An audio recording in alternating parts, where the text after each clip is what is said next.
talk a little bit about something that we find in the beginning of the Torah and something that's important to understand. So the way the first words in Bereshis is, the first words of the Torah are Bereshis bara Elokim et hashamayim v'haaretz, in the beginning. This is the way it's normally translated. Bereshis bara Elokim et hashamayim. In the beginning, God created the heavens and the earth. That's the known translation of the first verse in Genesis, the first verse in Bereshis.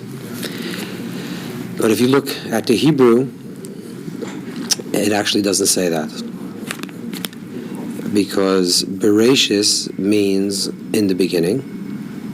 That's the literal translation. We'll use this as a translation. Bar Elokim, God created. Elokim is one of the names of gods.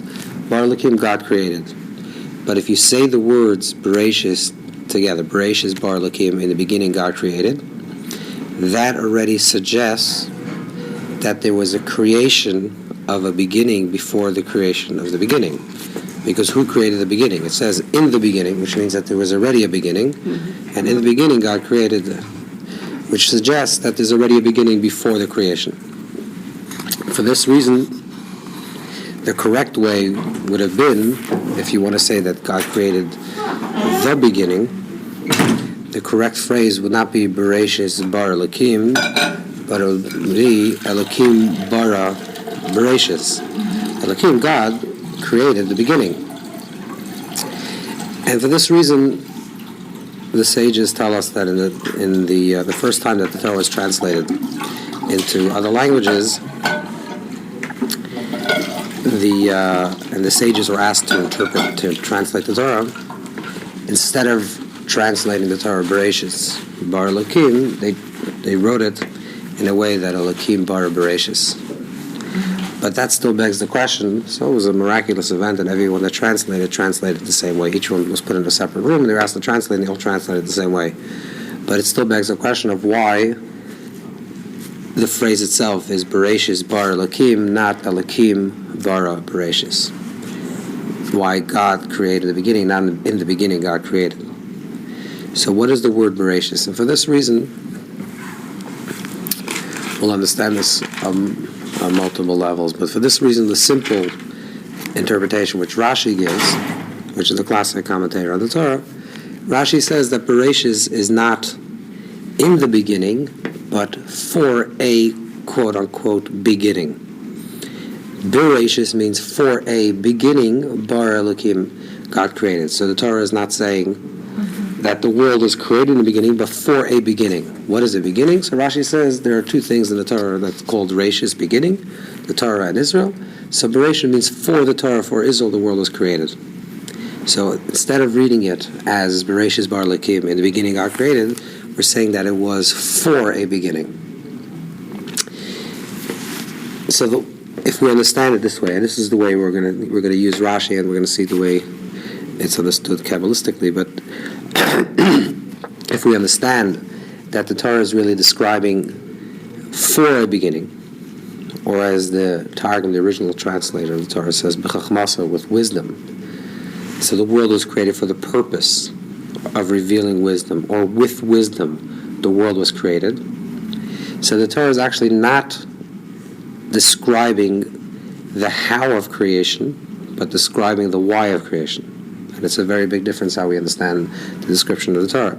If we say the Torah is describing the how, then the Torah is describing how the world is created, and what's the process of creation, and what happens on day one, what happens on day two, whatever they represent, if they represent time, or they represent days, or eras, but it's explaining the how. If we read the how, then there's a problem with the word Bereshis, because if it's a how, then what is the beginning before the creation? But if we say that Bereshis means why, the word Bereshis means for the purpose of the Chachmasa, the purpose of wisdom, the purpose of the Torah, the purpose of Israel, that's why the world is created. So the Torah is not describing the how of creation, but the why of creation. Because the how of creation, like the Ramban and others write, the how of creation, well, Rashi, in another Rashi says like this, that Rashi says, the Torah really should have began not with Bereshis Bar Elokim, with the story of creation, but the Torah should begin with the first narrative, the first mitzvah that the Jews received, the Israelites received when they were in Egypt. So the beginning of the Exodus and then the revealing of the Torah. Achadesh Zalachem, the sanctification of the new, that should begin the new Torah. That's where the Torah should begin. So all the commentators ask, so why? And so Rashi says that the reason why the Torah describes creation is to tell us that that Israel belongs to the people of Israel. So all the commentators ask, so what's the first part of the Torah? The whole Bereshit is not meant to be. We don't really need it. And who would tell us that God created the world? So the Ramban says, if we're trying to explain how God created the world, reading Bereshit is not going to help. It's too deep, and the little bit that the Torah suggests is very encrypted. So it's not going to explain us how anyways. So therefore, the deeper understanding is not that it's explaining us how the world was created, but why. And every day of creation represents another process. And it's explaining us how we become a human being and what makes us human. And it's evolving. It's showing how first there was earth, and then there was water, and then there was plant, and then there was vegetation, and then there was animal, and then there's human being. And it's trying to explain us who we are and why we are, not how we are.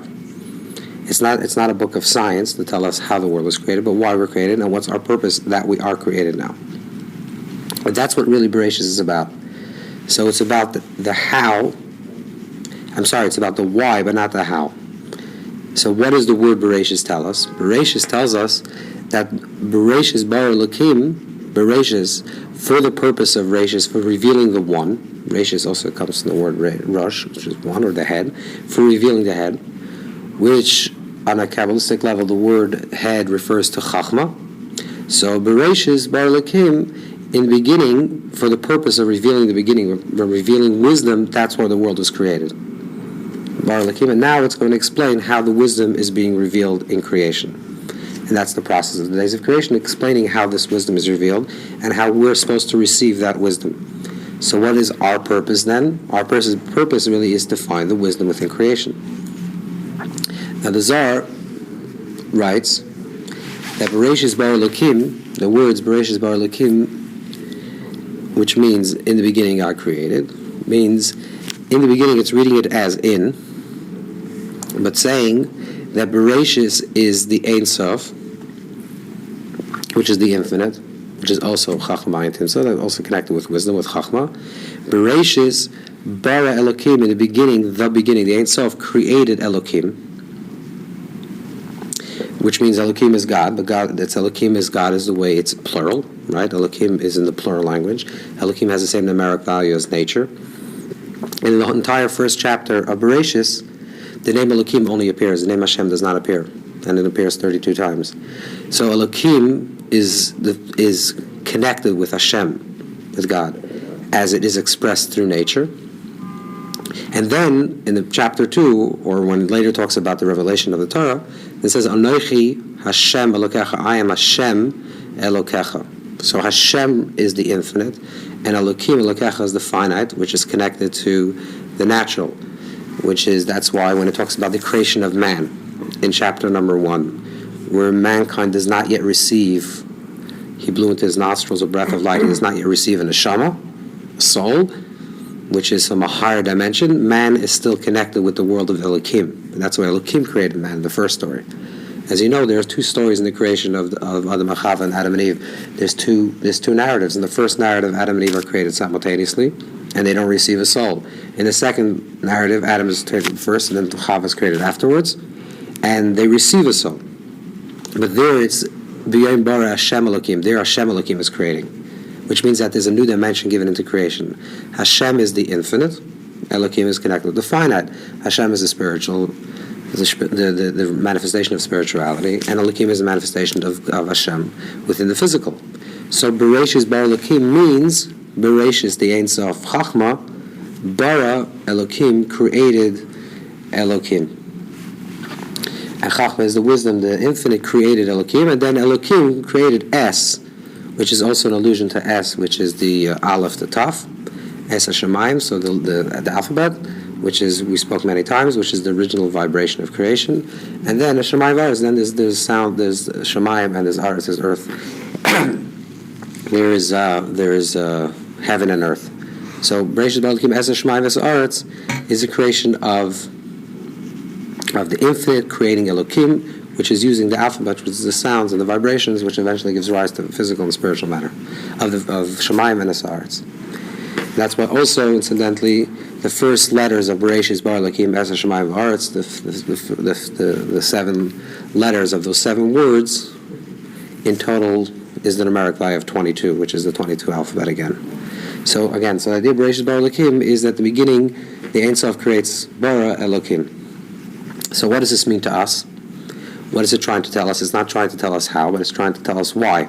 So here that we're in the receiver of Bereshis Bara Elokim.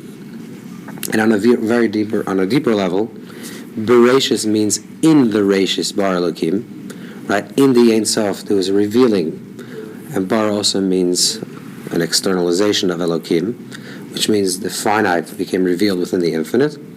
For what purpose? Bereshis for the purpose of Reshis, for the purpose of revealing the wisdom, and the wisdom is revealed through the Torah, through Israel. But the purpose of so what is our purpose? Our purpose is as a reflection of this, to reveal wisdom. That's the intention. So Bereshis Bara Elokim, it's created. Why is it created? Not how is it created. Why is it created? It's created through wisdom, and wisdom creates. Why? And what's the purpose? The purpose is so we should reveal the wisdom, and that's the intention. So what does that mean practically? What it practically means is that in every single experience that we have to try to find the wisdom and the light, or the Ein Sof, whatever you want to call it, but we have to find that wisdom within it.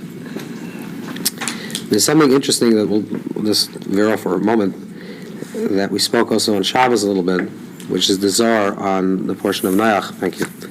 The Zohar portion of Noach, which is the portion that we read last week. In the beginning of the portion of Noach, it says,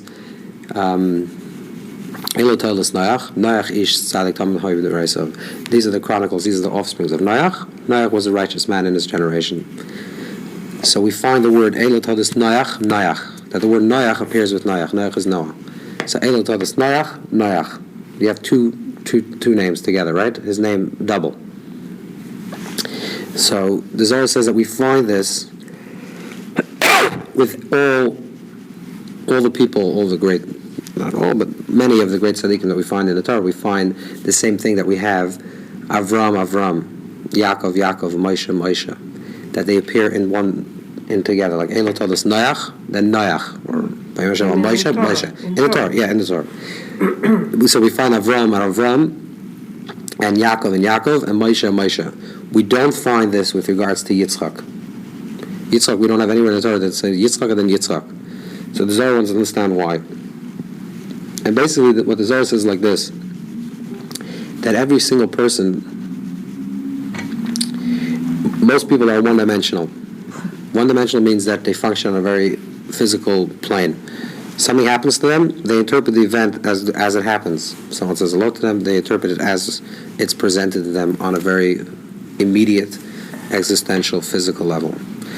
Then it says that there are tzaddikim. So what's a tzaddik? Tzaddik is someone that's lived on a higher plane. Someone that's matzik sadin, someone that sees something that's deeper. A person that's a tzaddik is someone that has experience on multiple levels, or we'll give it just a very broad definition, on 2 levels, which means that they have a rucha, they have their spirit that functions on the physical level, so they're experiencing physicality as anyone else. And then there's another level of their existence which they're experiencing everything on a spiritual realm.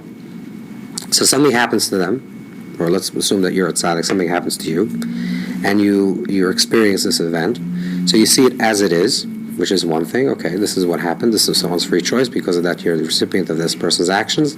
This is on one level. And then on another level, you say, okay, so this is true on a physical level, but why do I have to experience it? What's the purpose? Why am I seeing it? Why am I experiencing it? Why am I feeling it? And if you're experiencing it, there has to be a purpose. So then you're living on another level as well. You're following? So if most people live, well, not most people, let's say many people live on a very one-dimensional level, which is on a physical level. Someone that has a little bit of more spiritually evolved self could function on two levels. And that's what the Torah suggests when it says Avram, Avram, Moshe, Moshe, Yaakov, Yaakov. There's one level that's ruchai, that's connected with this physical world, and they're experiencing things that everyone else experiences. And there's another level that you're trying to experience something more. Which again, what is the more? Which is connected to what we were talking before. That the idea of Bereshis Bar Elokim, to understand that why was the world created, not how the world was created, but why was the world created? To reveal wisdom, to reveal the Torah, to reveal Israel. So why was the world created? To find that kernel of wisdom. Something happens to you, you experience something, you see something. You don't say, okay, this is just a random occurrence, it just happened. You don't make things happen. But you ask yourself, okay, but I received this information, I experienced this information, I was present in this situation. Why me? What do I have to learn? And what is the experience teaching me? The moment we experience a little bit more, so that's already experiencing the reishis, the chachma, the wisdom, yudke vavke, the name of Hashem. Because Elokim is connected with concealment. That's what Elokim is. It's connected with nature. Therefore, Elokim is connected with concealment. If you take the letters Elokim, which is Aleph, Lamed, Hey, Yud, Mem, you'll see that the word Elokim is comprised of two words, which is Ilem, Yudke. Ilem, Yudke means the silencing of the Yud and the Hey. So what is Elokim? Elokim is actually a concealment, a silencing of the name of Hashem, the Yudke. Which means when you experience a physical thing and you bump into the wall, and it's painful, and you only experience this as painful because you hurt yourself, because you bumped into the wall, you're experiencing Elokim, which is the Elam of the Yudke. The Reishis, the wisdom, the Chachma, the infinite, is concealed in the finite, the material, and the physical. And what you're experiencing is the wall and your head, and therefore it hurts. Now, if you have, and therefore it's the silencing of the Yudke. What is the unsilencing or the revealing within the Aleph Lamed Mem? To reveal is to reveal the Yud and the Hed, or the Chachma, the wisdom. So what the idea is to reveal wisdom in the experience. When you reveal wisdom in the experience, then you're functioning on these multiple levels. So you're like Noach, Noach, Avram, Avram, Moshe, Moshe, which is on these multiple levels. You're experiencing everything on a physical level, and you're also interpreting it on a spiritual level. So what's the lesson? And this actually is the way we break out of any type of concealment, any type of klipa or concealment or being stuck that we experience in our life. That we feel that there's a lot of din or judgment, and we feel stuck. It can be mental, spiritually, physical, whatever the stuckness is. The way to break open this klipa is to find some sliver of light, of wisdom. And when you hold on to that little piece of wisdom, that little piece of light, that slowly breaks open the klipa. It's not about finding great, let's say you, a person lost a job or experienced death. Even something of tremendous magnitude. I'll be fine, I'll get through this. And I'm not able to talk. So, all right, for later. If a person experiences something that's really hard, and they feel concealed, and that's, let's say, for example, a person experienced death. So in the language of the Talmud, it's hanegdom. A person that experienced death is supposed to be silent. Why they're supposed to be silent? Because there's really nothing to talk. There's nothing to say. There's nothing to express himself. But in that place of concealment, which is din, how do we do hamtakas din? How do we do sweetening of din? How do we sweeten judgment? We sweeten judgment is not saying, okay, so someone experienced something terrible and says, okay, now I figured everything out, it makes 100% sense, and the reason why I lost my job and my spouse and my life, whatever, all these things is completely figured out. We're not saying that. We're saying that in order to find the why, You don't have to find the answer to the big question. You have to find answers to the small little things. Try to find a little bit of wisdom. Okay, what did it teach me? How did it make me into a better person? What is it teaching me about myself? What can I learn about myself? What can I learn about the people around me? Try to find one small little amount of light, one small little amount of wisdom in the experience that you have. And slowly, if you find a little bit light, the nature of light is that it pushes away a lot of darkness.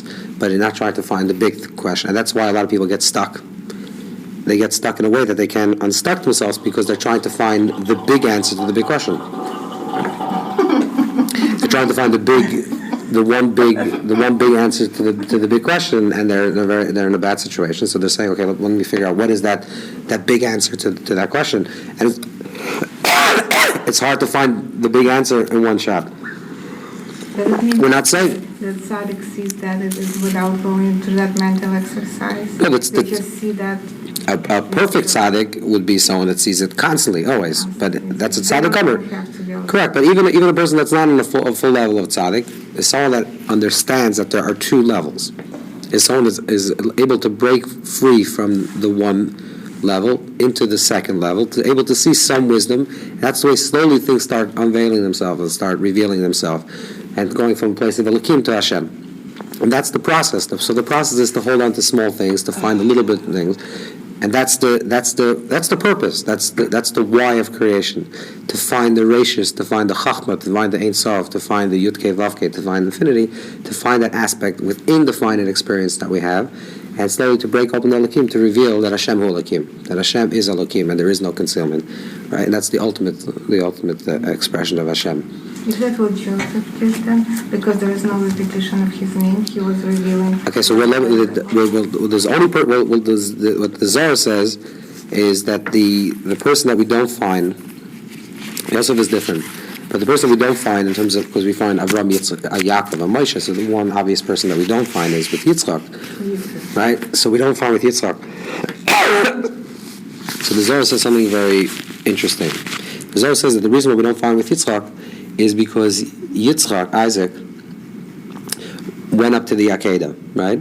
And the Akedah story is that his father heard a voice, and the father's voice told him that he has to offer his son Yitzchak as an offering. And Yitzchak, at some point in time, when he sees the knife, he understands that this is the end of his life. So when Yitzchak goes up to the Akedah, his intention is to experience death.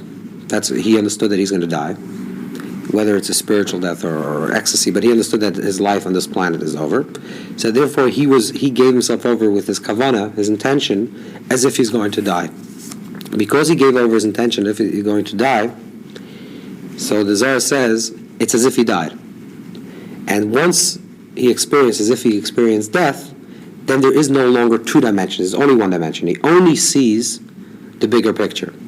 He's no longer seeing the trivial and the smaller picture. I want to say there's a very interesting teaching by the Baal Shem Tov, which we also learned on Shabbos, but it's very important. The Baal Shem Tov speaks about davening, prayer, and says that when a person goes into pray, into davening, their kavanah should be as if they're going to die in the experience. As if they're going to die in the experience of prayer, and it's a miracle that they survive. And I'll explain what this means in a second. He says that if you do this, if you go with this kavanah, he says then, when you leave prayer, first of all, you be grateful that you're alive. It says then all the small things of the ego will stop bothering you. So there's an older teaching that comes from the Shalach HaKadosh that writes that when a person says Shema, before a person says Shema, and this was written in medieval Europe, so it was much more applicable then, but it's still something that resonates, which is like this. He says when you say Shema, Shema Yisrael Hashem Elokeinu Hashem Echad. Now we know that generally Shema was said also by Jews that were taken to the gas chambers, or Jews that were about to be killed. So they would say Shema, declaration of faith, because the Talmud says even if to the extent that your soul is departing you, you should say Shema. So Shema says this is the reason why we close our eyes when we say Shema. Why do we close our eyes when we say Shema? Because the closing of the eyes is the dying of the physical. You're saying there's no longer a physical, and your kavanah is that you're mukhan and mezumah, that you're ready to die for this truth. Now, If a person is ready to die for a certain truth, let's take it on a simple level and understand it on a more psychological, spiritual level. A person that goes through an experience that they almost died, where they actually thought that their life is over. I'm not saying anyone had this experience, but if a person does have this experience, and they're lying there, and let's say your life is over.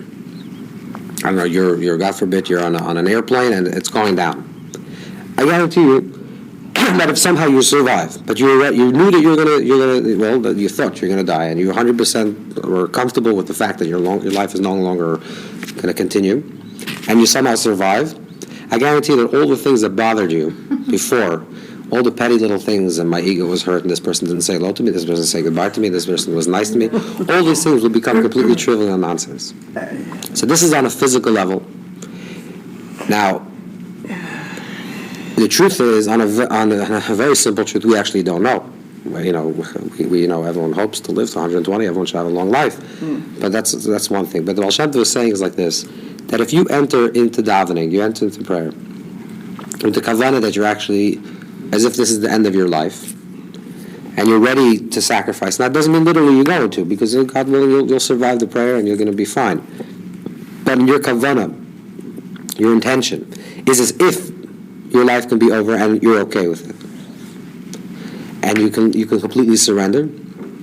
If you go into that type of kavanah into prayer, when you're going to enter into prayer, all the small things that normally bother you will stop bothering you. Which means, again, it's like the two Noachs, or like the one Yitzchak. When Yitzchak goes up to the top of the mountain and is ready to sacrifice his life, and he thinks that it is actually the end of his life because he thinks that his father heard the voice of Hashem, and his father's a pious man, his father's going to kill him, and he's ready, he's surrendering, he's fine with it. When he comes back down the mountain, he's no longer living in a physical plane. That's why, according to the Medrash, he's living in Gan Eden, he's living in paradise, and that's why he doesn't appear at his mother's funeral. There's all different Midrashim, all different ways that the sages understand this, but he experienced some form of very traumatic experience, to the extent of his inner kavanah was already, his inner intention was already, I'm going to sacrifice my life. Once he reached the point where he's going to sacrifice his life, all the things that normally most people function on a human level, that normally bother people and disturb people, stop disturbing him. So Yitzchak actually lives as if he's only on a spiritual plane. The physical things don't matter any longer. And what I want to say is that this is not something only for great tzaddik. In spite of his gvura?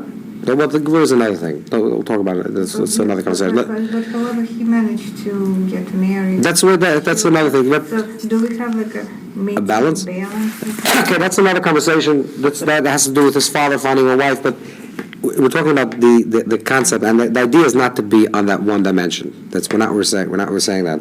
We're saying we're trying to use what the Baal Shem Tov would say. He says, okay, if you're ready to live that way, that you're ready to sacrifice your life, not that you're gonna when you leave the state of prayer, you're not gonna get married and you're not gonna do this. You're just gonna live in a mountaintop and meditate. He's not saying that. You're gonna live like a normal human being, but you're going to always understand that there's another way of living, and that's going to give you. That's going to have another way to phrase this is like this. If you ever had a very powerful davening, let's say it's Ne'ilah on Yom Kippur, or let's say it's some moment, whatever time that you really prayed and you really had real kavanah and you're really focused, and everything was very sharp in your life and very clear what you wanted to do and what you have to achieve. And it was clear to you what the important things of life are. And now you're living your mundane life and things are not so clear. But if you can have some type of residue of that memory, that will allow you to get through the day. It will say, okay, but you know what? There was once a time in this past year that I actually experienced something more. Like I said, we're not trying to say that you're going to have this one big epiphany and everything's going to become lit and your whole life is going to become clear and you're not going to have any more questions anymore. Halavai, maybe. But what we're saying is you're going to have a little bit light, a little bit of wisdom, a little bit of understanding that's slowly going to allow you to deal with life and to deal with the experiences of life. And that's really what Bereshis bara Elokim es Shamayim es haaretz. That's the intention of the creation. That's the why of creation. The why is to reveal that wisdom. And the wisdom is revealed slowly. First you find a little bit of wisdom here and a little bit there, and then slowly it breaks open, and from Elokim it becomes Hashem.